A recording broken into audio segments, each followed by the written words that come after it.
Daddy Mac. Dan's 30 years got our way, trading life and markets every day. Rusty's chained to the mines, digging deep day by day. But when Option Omega releases new features, he's free to come out and play. Option Omega, you're trading home, where every move makes you feel less alone.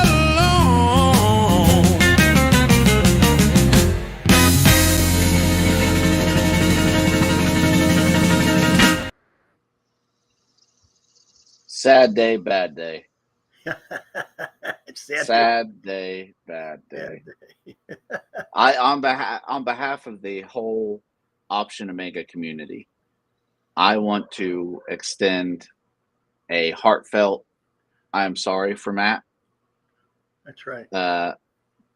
Matt, they were going to win that game last night if he doesn't get hurt. I have my yes sirs shirt on that I've been saving, and just to give anybody an update, the parallel show to the O option show, the O NBA show, the Indiana Pacers were in the NBA Finals last night.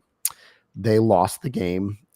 Their star player was on fire in about 10 minutes in the game after playing through an injury, which some of the media thought was fake, was clearly not fake. About 10 minutes into the game, ruptured his Achilles in a very obvious, I'm not a doctor, could not be a rupture, whatever. A very obvious and painful way, which they proceeded to show about 57 more times. Don't you hate when they do that? They show that over. And the whole rest of the game, Halliburton out, lower leg injury. Yes. Yeah. So it was listen, basketball, I mean, when you think about modern sports, it's localism, it's regionalism, but these are essentially mercenaries. Your city hires you're an organization that resides within your city, hires mercenaries to come play for your city. And when you think about it logically, that's what it is, but it still doesn't make it feel a lot better. So unfortunately for the city I live in, it was I have never heard that analogy, but I really like it. I like hiring. I mean, it could almost lead to a mafia discussion, but I don't want to go far on that. But yeah, mercenaries, in a way, very high paying mercenaries, right? They were mercenaries, but they were his mercenaries. That's right. That's right. Yeah. They protected his. I'm doing something I've never done. I'm drinking the hard stuff this morning. Wow. And it's in plastic, which I hate drinking out of. And it's Diet Mountain Dew, which I also don't really like, but desperate times. Speaking of desperate times, chaotic weekend in general. Well, I mean, that's take it away slightly from the more relaxed to the more intense things that are going on in the world. Not a totally calm weekend, eh? I had a friend who's learning options. One of the boys. Okay. What's up, boys? Options. He texted me yesterday before futures open. He doesn't know futures open. That's what the level they're at. And so he said, "Hey, I bet Monday's going to be a down day, right?" And I said, here's the thing about as a perma bear, as they say, when they did it on Saturday, it was almost a guaranteed we'd be up by Monday morning. Like, it's just too much time. The market is so good at taking news that they have time to digest and turning it around. Well, and don't you think they did that the Saturday evening? So what we're talking about, without talking about it, this isn't a geopolitical show, but the ramifications directly impact what we talk about. And the U.S. airstruck / missile / bomb struck several sites in Iran, and it was, I think, Saturday night. And the first glance of it, this has been, would you guys think this is fair to say this has been building for quite some time? but it felt like as soon as it was done, there was almost a pivot to simultaneously spike the football, but also like kind of minimize the strikes. That seemed kind of like the messaging. Is that how you guys felt about it? I didn't spend a ton of time reading it. I didn't deep dive this. I had other, it was Saturday night and it was late. Yeah. But that was my impression. Did you guys spend any time reading the messaging or anything? I didn't read the messaging, but I've just been thinking about VIX, and the market right now is basically, it's like on pause, right? It's on pause right now. And I was just thinking to myself, what, from a VIX point of view, it's almost does it put before the VIX had a floor, I thought, of 17 or something. Now that it could be, to me, not that we couldn't touch 17 again, but I'm wondering, I'm just kind of going through my mind, is this what's the floor here? Is it 20? Is it because, this isn't whatever you think of it or whatever the market's looking at this point, this is going to extend the next 30 to 60 days. Agree? I mean, this isn't because of the action of the United States. This isn't going to be figured out in the next week and cleaned up. This has got some ramifications, I would think. And I would just think it's got to be, to me, more than ever, the parallel to 2022 and the VIX levels at a minimum. I think that we're definitely going to be in a higher VIX range. And I would be, if someone said, would you hedge some stuff at a 20 vol? I wouldn't have a problem right now, right? I mean, so I think I honestly thought before I looked at the futures here, I thought maybe we'll have, ES is kind of up or down, but I still thought VIX had a chance to be up 1 or 2 points. Yeah. Even with the unchanged market, because, there's just, I mean, even yesterday when you read about, when you think and again, I don't know if I read this correctly. I'm not a political person, but, we get rid of their warheads or whatever. Didn't I read this? Russia said, well, we can give them warheads. Did you read that? Wasn't there something? When you think about that, it's like you go through all this effort to do this, and Russia's, well, we can give. Did I read something like that, Troy or Matt? Something like, I think there were. Anyways, I don't. My take on it was that there was a heavy amount of posturing, and again, I didn't spend a lot of time reading it, but there is precedent. When Trump was in power last time, they did a pretty large Tomahawk strike which are cruise missiles, against Syria. And they made a huge deal about it. And then it comes out later that they pre-communicated when the strike was going to be and that nobody was killed. So that's what I mean. I guess when I say minimizing, maybe posturing is a more adequate description, to where they wanted to do something, but when you are bombing somebody and you let them know in advance that you're bombing them, there's a purpose for that. So you're saying, did he do that? He did that in Syria. Oh, Syria. I'm just saying there is a pattern. There's a pre-existing example of doing a bombing that is maybe highly strategic, but strategic in a we did something sense, rather than strategic in starting a larger combat. So again, we're not trying to be armchair experts here, but it does directly impact the market. Which, yes, check. Iran gets bombed, futures up 7. I think there's 2 things in my mind. One, it is all posturing right now.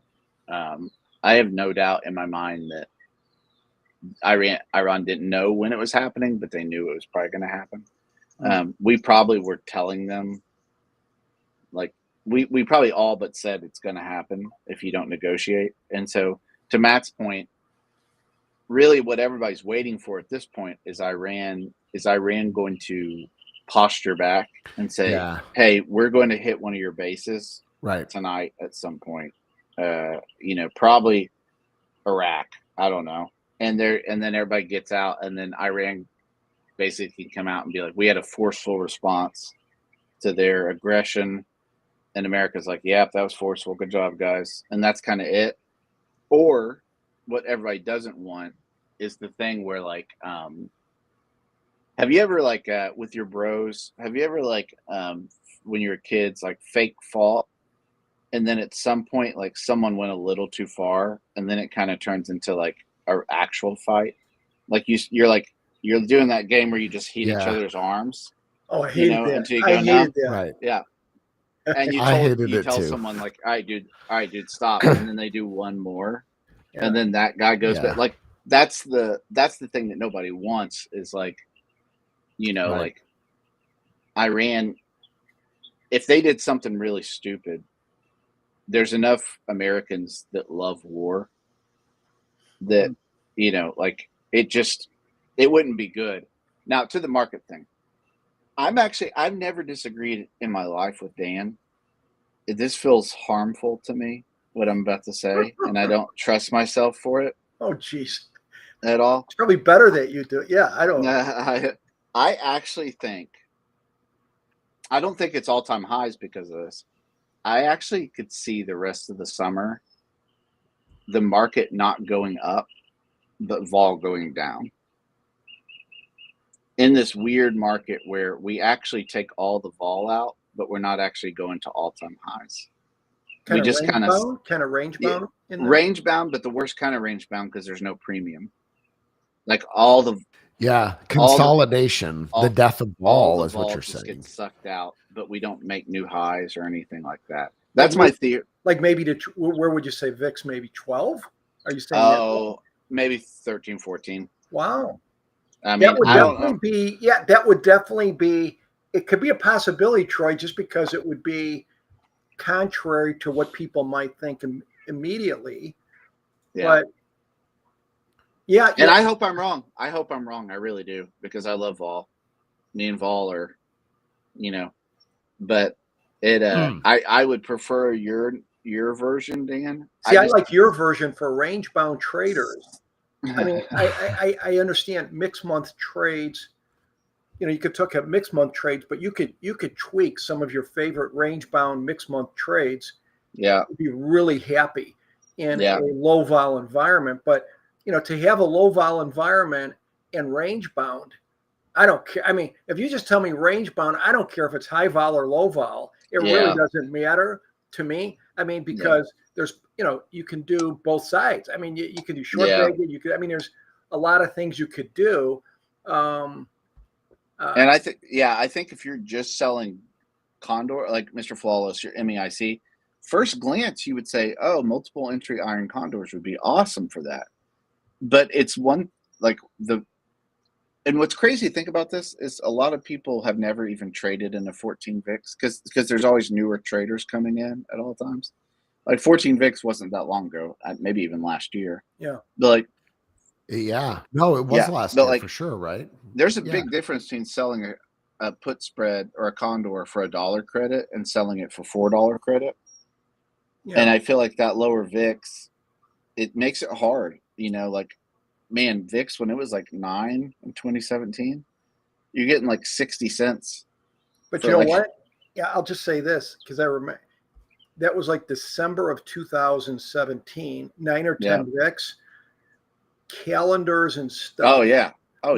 That might have been the best I've seen because the vol, I mean, we were going like this up in the price movement, but volatilities were staying pat. So, I mean, I don't, people's, here's my only thoughts on the whole high vol. And again, most people might be thinking shorter term trades, but people think, okay, I want 2024 volatility or I want 25.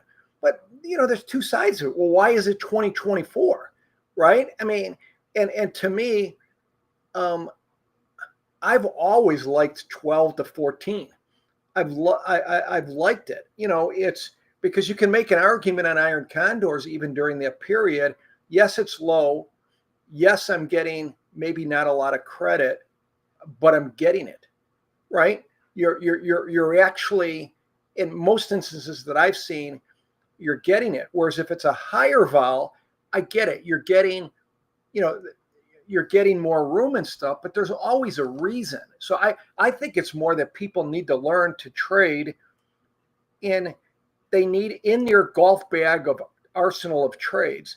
They can't just have a mixed month trade, one, or you can't just have a one short Vega trade. I think there needs to be 5 to 7 clubs. You need to have some short Vega, some long Vega, so you can use them, right? I think that's right. I'm not a golfer. I don't know anything about golf, but I golfed once the other day. But at least I noticed that on each club, these guys would say, Dan, use a 6 or use a 5 or use whatever it is. And I would just copy that until the end when I said, you know what? The only thing I can hit is that first one where you jack it and the big wooded thing. I said, because it's so big, I can connect. And at the end, I said, screw it. I'm not using these other little guys because I can't hit it. I'm just taking out the ground. You're talking about the massive ordnance penetrator. Yes, I'm using the bunker beater and right. Everything. So I think, it's anyways, it's yeah. Well, speaking of massive, go ahead. I was just gonna say 2 comments. Sorry for the voice. The whole range bound discussion too, and it's an interesting discussion because when you look at 0 day, to your point, Troy, just because something is range bound for a month, that doesn't make it a great environment to sell 0 day premium when we have large intraday swings, which we have had. Second comment, shout out to the chat, commented that VIX is going down. VIX is flat right now. VIX might open up red, which is crazy. And I think when we started the show, it was up over 1%. We killed vol. So that is. But on the other hand, wasn't the Troy, pump from 19 to like last week? Wasn't the pump from 19 to let's say 21 all the anticipation of this anyways? Yeah, right? yeah, for sure. Yeah, 100%. Yeah, this is not surprising to me because we front ran. I mean, anytime the market front runs anything, it's going. That's why I say, like, when they announced it Saturday, like, you got 24 hours to digest it. They already knew it was probably coming at some point. It's like, buy the dip. Listen. Well, and see the scale. That was the real thing. Like, they showed the scale was like. It's very precise. It was a strike. This wasn't an air campaign. Well, listen, I've got a trade for you to look at this morning. Thanks to KroagTrader. KROAG Trader. All right. I would like to think that's shorthand for Kroger. Shout out Kroger, our grocery store. Kroger here in Knoxville, Tennessee. Go Kroger. So this is, speaking of massive ordinance penetrator. Check out this guy. So what are we looking at here? This is a Qs. This is small account challenge. This is 1428. 20 delta. 20 delta DC 1428. What is the coach, the NFL coach that yells all the time? He's not a coach right now. Gruden. Oh, Gruden. Announcing 1428. Iron, this is a 1428 DC 20 delta. This is we're using the floating entry. We got ourselves a floating entry time. Yeah, and I see it to catch we're catching a VIX move, and the floating entry is to catch a minimum move down intraday of 1%. And simple exits. You're going to exit if you're 1.8 in the money of that short either direction, call or put. Straightforward, simple. Straightforward. It's a Chucky trade. Shut up. I do love Gruden. Gruden's funny to me. He is good. Yeah. This is a massive Ordinance Penetrator DC. This is one of them DCs to get angry about. So, guys, listen. This one is cool to me. I mean, I like this because it's kind of a similar trade to the one we looked at a couple weeks ago. The DC on a move up of 0.6%. Well, you know, I love DCs. You can put them on when VIX goes down. You can put them on when market goes up. It's a similar vibe. Any thoughts on this? I love the simplicity of it. I like the fact that there is 3-cent slippage. Two things I'd be interested in is, since this is a small account challenge, does an early exit at 2:00 on the day of expiry kill it?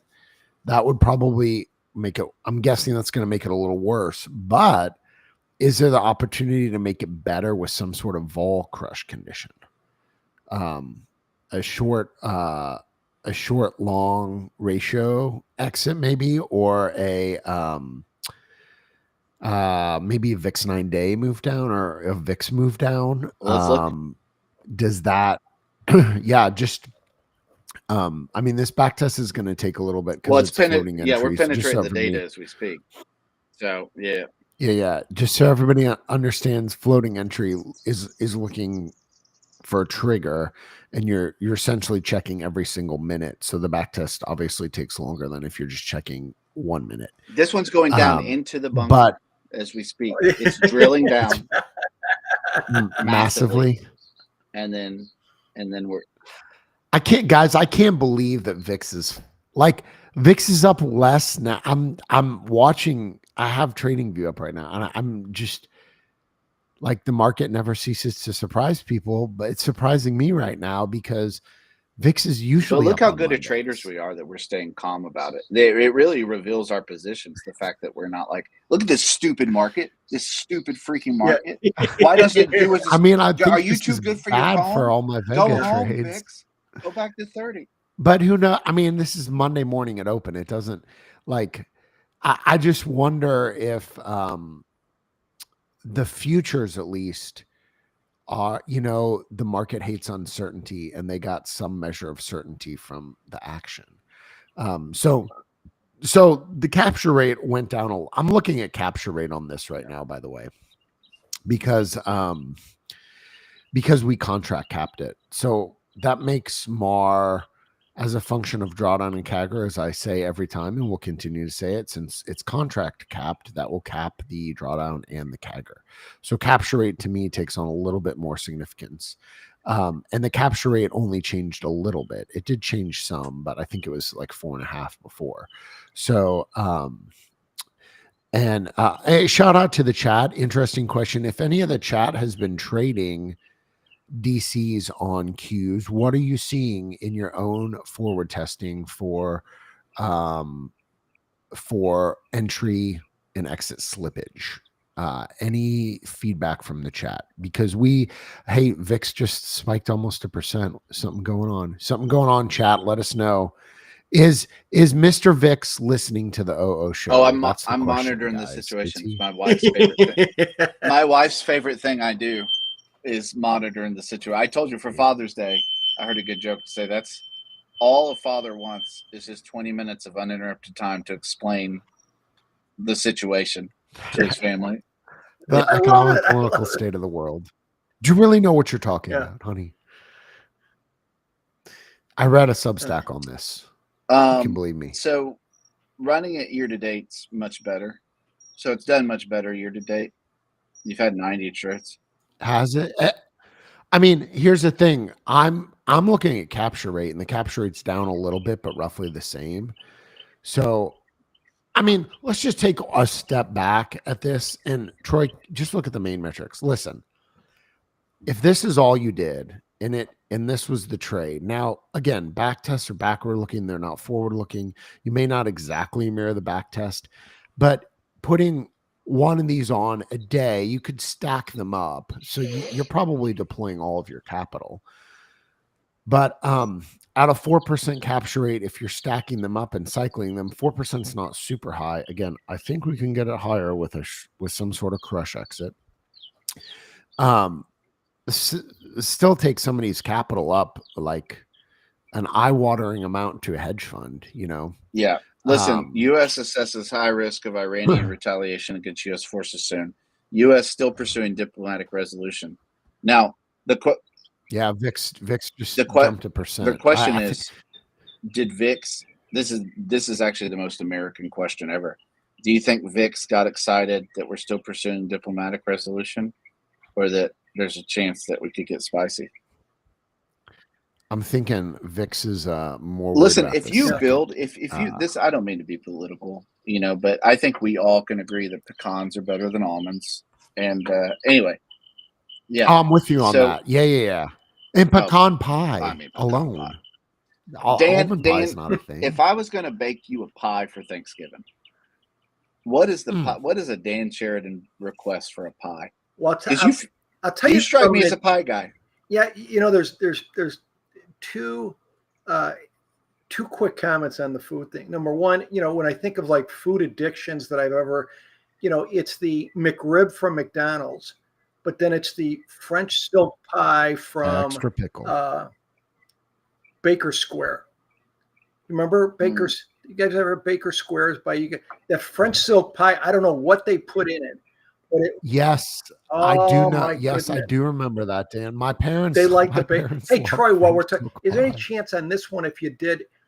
What if you did like a profit target of 25% or something? I'm just curious because it's a little more duration instead of dragging this thing for 14 days. What if you, if something like that would do anything to this?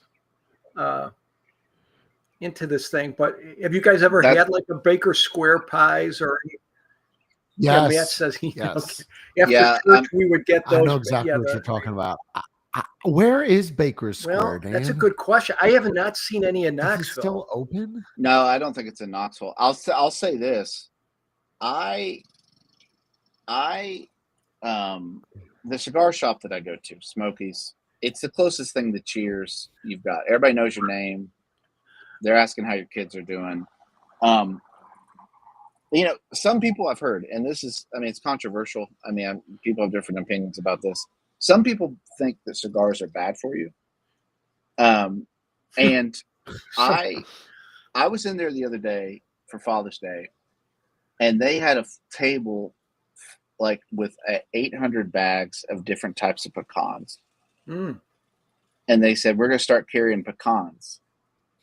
And I said, what are you guys doing to me? What are you guys doing here?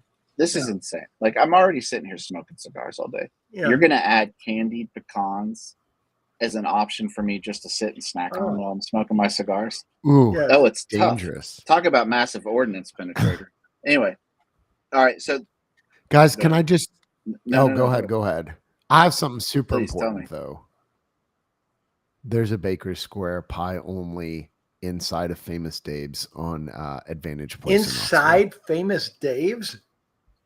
Okay. Oh my goodness. That's quite a combination. That sounds like we might have a little bit of a live on location situation. Yeah, live on location.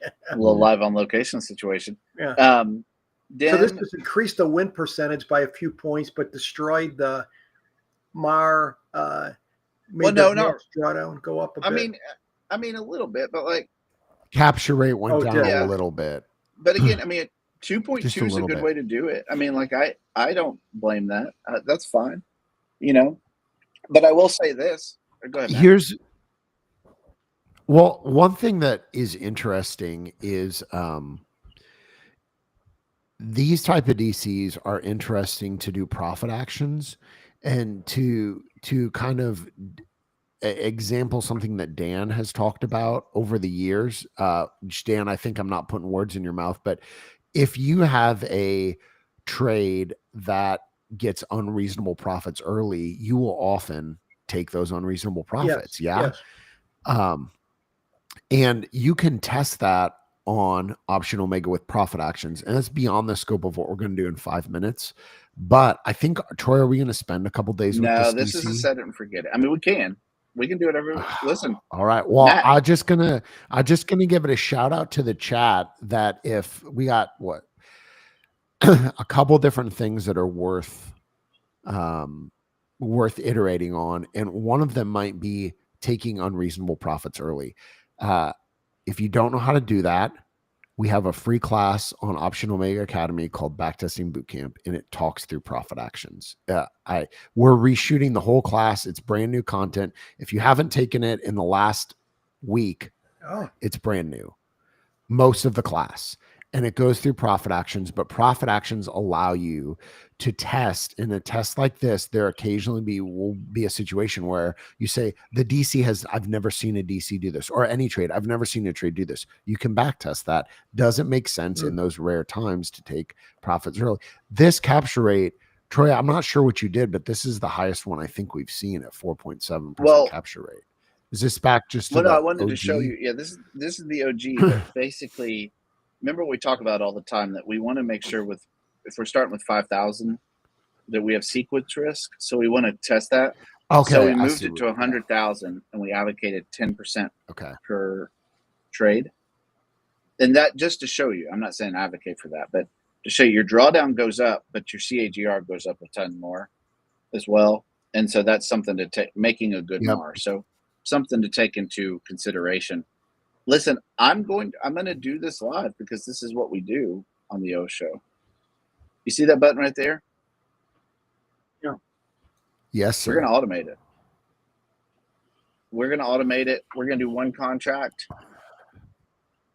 Now, here's a question for you, Troy. Are you going to stack these up every day? Well, or because you could have one a day, or another option would be to just limit it to a certain number of trades. And we will look at that, Matt. That's a good question. My theory for this is no, because this is on an intraday move of a VIX percentage down. So I'm fine having 2 or 3s on. I don't think we're going to have 10 of these on. So it'd be quite the move up in this environment. Yeah. If we had. Okay. I love the thought, but I love the thesis. So I'm doing price increment of 1, and I am going to use floating entry. I am going to do one other thing, which we have in the automation tool, is I'm going to move the conflicted strikes. Nice. So if any strikes are conflicted, it will normally skip the trade to alert the user. This option will allow the platform to move any conflicted strikes to the nearest available strikes based upon the strike selection criteria. So we're going to do that, make sure I got it, and we are live with that trade. So we will report. I have a very large truck parking in front of me, if you can hear that. Really? We can barely hear it. It sounds like a squirrel eating some pecans. Squirrel. So listen, we're going to trade on that. I will do this. Tomorrow, I think we should report back a little bit on the small account challenge, see how we're doing. I'm going to tell you that it's skewed a little too positive right now because of my first time I did it when I put 10 contracts on instead of 1. But we can do simple math and figure that out. Yeah. So, guys, listen, big week ahead. I think between inflation and tariffs and massive ordinance penetrators, we've got a big week ahead of us. So, yes. Could be any interesting. other closing thoughts? Again, shout out to Matt's throat, and This is not related to yelling about sports teams or anything. This I is don't just massive heat wave that we are having in the eastern part of the country. We haven't even talked about this, but all these, like this weird summer allergy thing. So I'm about to finish out my last bag of cough drops and go get some more today and keep drinking the hard stuff. This is great for your throat, everybody. I went to a beer. Not medical advice. I went to a beer garden last night to watch the game, and it was a balmy 88 at 10:30 p.m. Oh, at 10:30 it was 88. Yeah, and I woke up this morning about 6 to a balmy 78. So we ain't getting much relief in Knoxville nowadays. No. So anyway, All right, guys, listen. Have a great trading day. Be safe out there. Remember, news can happen any time, so don't get stupid. It's trading. That actually is kind of trading advice. Don't be stupid. So, and Yeah. we Don't will be stupid. That's life advice. Don't for be sure. stupid.